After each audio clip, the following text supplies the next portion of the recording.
Olá, pessoal, bem-vindos ao canal Jane Cruz. E hoje eu quero trazer um tema que é muito importante: a doença de Parkinson e as dicas de cuidado aí. Como houve algumas solicitações e pedidos aí no meu WhatsApp, me pedindo para falar um pouquinho sobre o Parkinson, porque algumas pessoas vêm enfrentando esse desafio aí na rotina do cuidado. Então, a doença de Parkinson é um desafio que afeta milhões, olha o que eu estou falando, milhões de pessoas no mundo inteiro. Nesse vídeo eu vou explicar e vou explorar o que é a doença de Parkinson, como ela impacta a vida dos pacientes e dos seus cuidadores aí, porque eu posso ter tanto cuidador familiar quanto cuidador profissional barra formal, e compartilhar as dicas aí essenciais para lidar com os desafios do dia a dia. Se você conhece alguém com Parkinson, ou deseja aprender mais para oferecer um cuidado de qualidade, este é o vídeo para você, cuidador. Fique aqui conosco e vamos aprender um pouquinho mais sobre a doença de Parkinson. Primeiro vamos entender alguns conceitos. O que é o Parkinson? Parkinson é uma doença neurodegenerativa que ela afeta o sistema nervoso, levando a sintomas motores e não motores aí. Ele pode comprometer tanto a parte motora, que é o principal, mas também compromete a parte não motora. Como principais causas nós vamos ter aí perda dos neurônios, produtores aí de dopamina. O que acontece no Parkinson? Então nós vamos ter perda dos neurônios produtores de dopamina em uma região do cérebro chamada substância negra. Fatores genéticos e fatores ambientais aí podem influenciar o desenvolvimento aí da doença. Então, essas é as causas aí que podem levar à condição do Parkinson, ou o surgimento e o desenvolvimento aí da doença. Os sintomas que vocês vão perceber aí como principais. Vamos trabalhar aqui e falar um pouquinho dos sintomas motores. Quando eu falo dos sintomas motores, quais sintomas que eu estou especificando?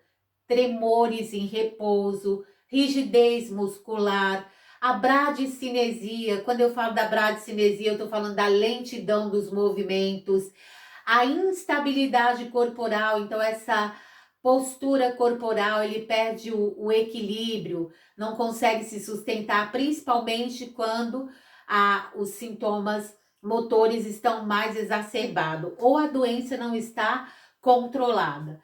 Os sintomas não motores, nós vamos ter a depressão, constipação, distúrbios do sono, alterações cognitivas. Isso são sintomas não motores, porque a condição de adoecimento, ela altera toda a estrutura corpórea.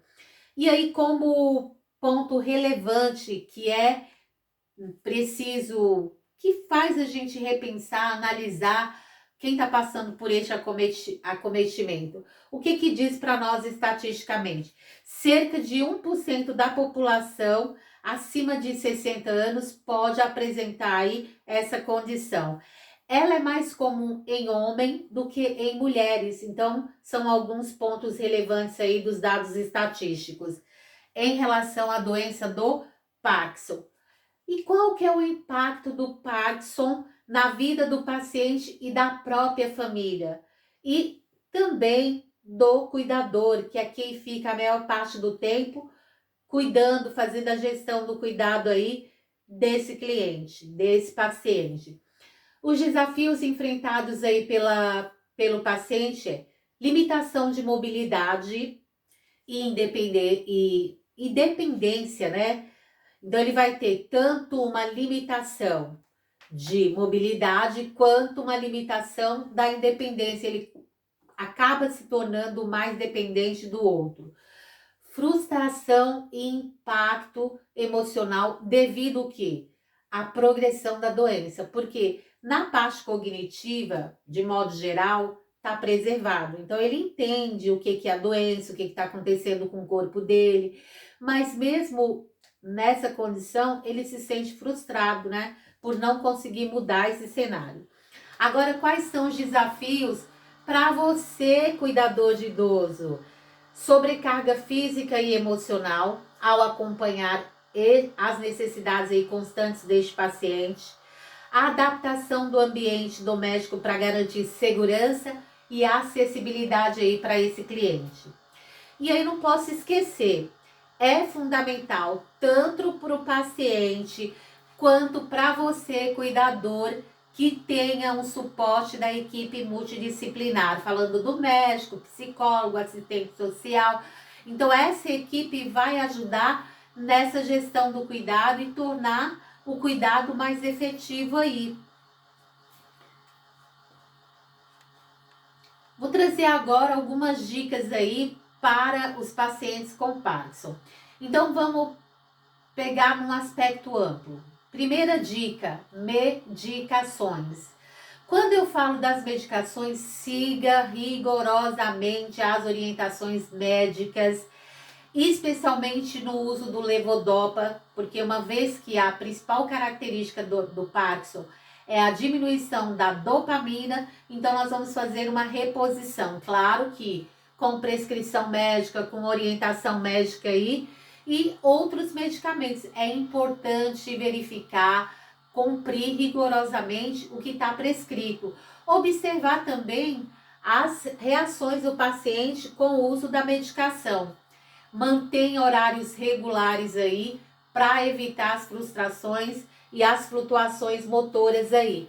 Então, é importante manter uma rotina e também, quando eu falo do aprazamento, do horário das medicações, ela já vem pré-definida a cada 12 horas. Então, se é de 12 em 12 horas, está estipulado às 7 da manhã às 19 horas, de 12 em 12 horas.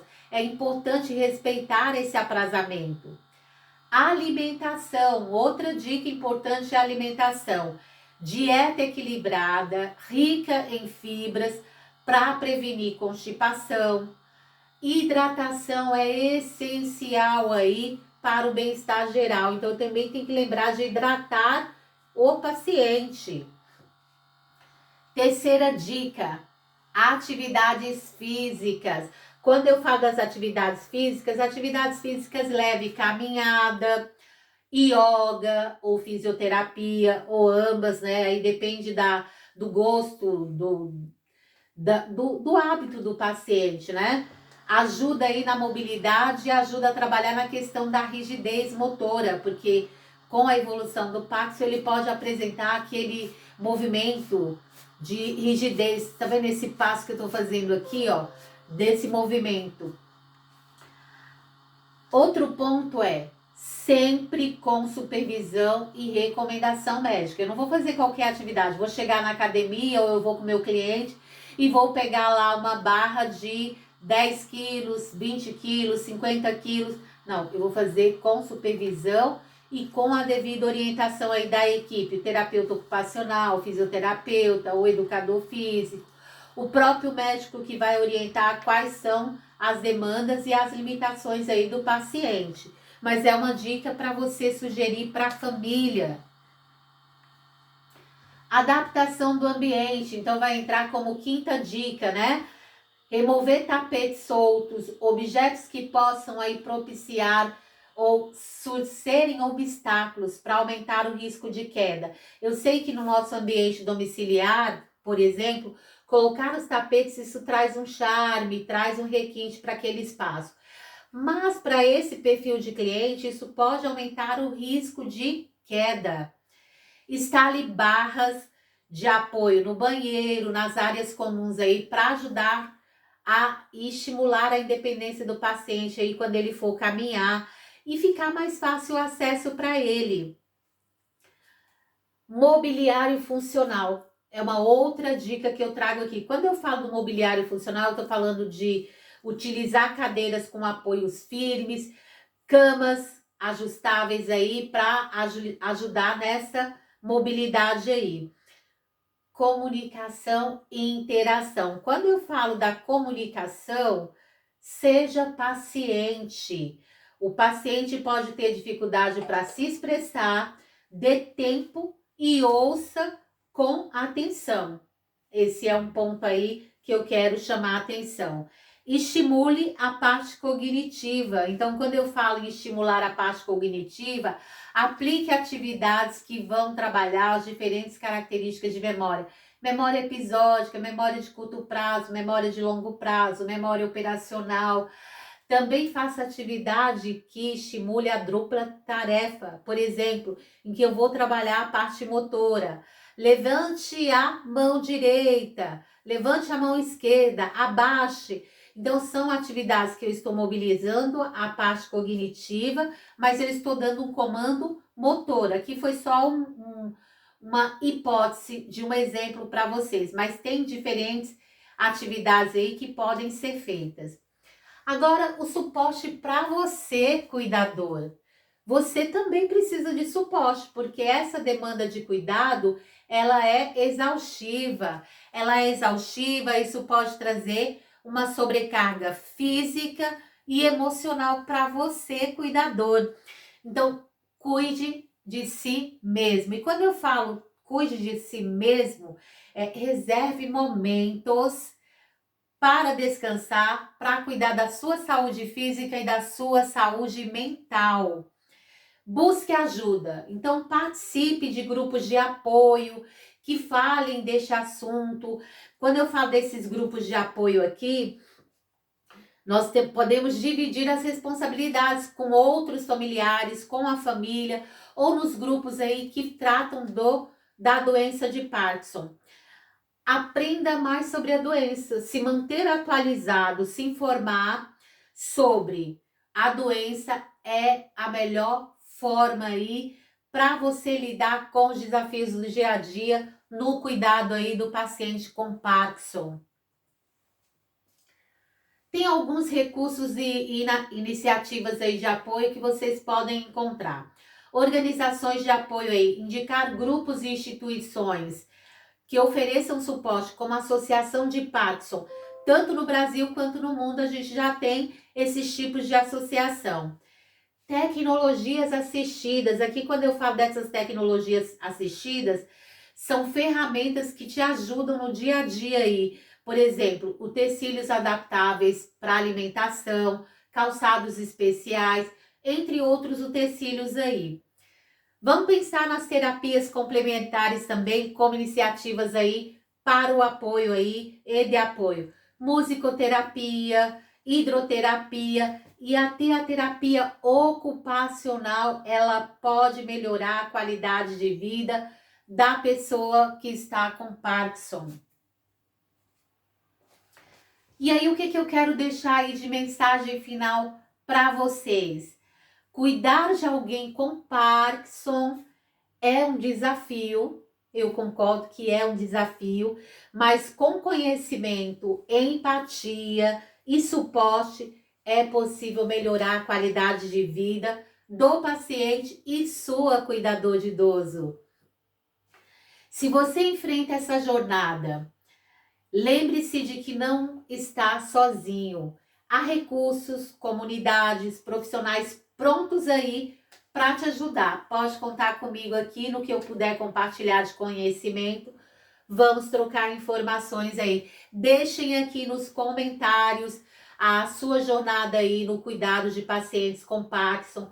Quais são os desafios que você enfrenta no dia a dia e vamos trocar informações aí para gerar novos conhecimentos aí para mais e mais pessoas. Se você gostou deste conteúdo, se inscreva aqui no canal. Ó. Lembre, tem aqui abaixo do título do vídeo, inscrever-se, tem um sininho, clique no sininho, onde você vai receber notificação dos novos vídeos, novos conteúdos aí. Dê like, compartilhe esse conteúdo aí com quem precisa de apoio. Juntos podemos fazer a diferença. Conto com vocês, cuidadores. Até o próximo vídeo.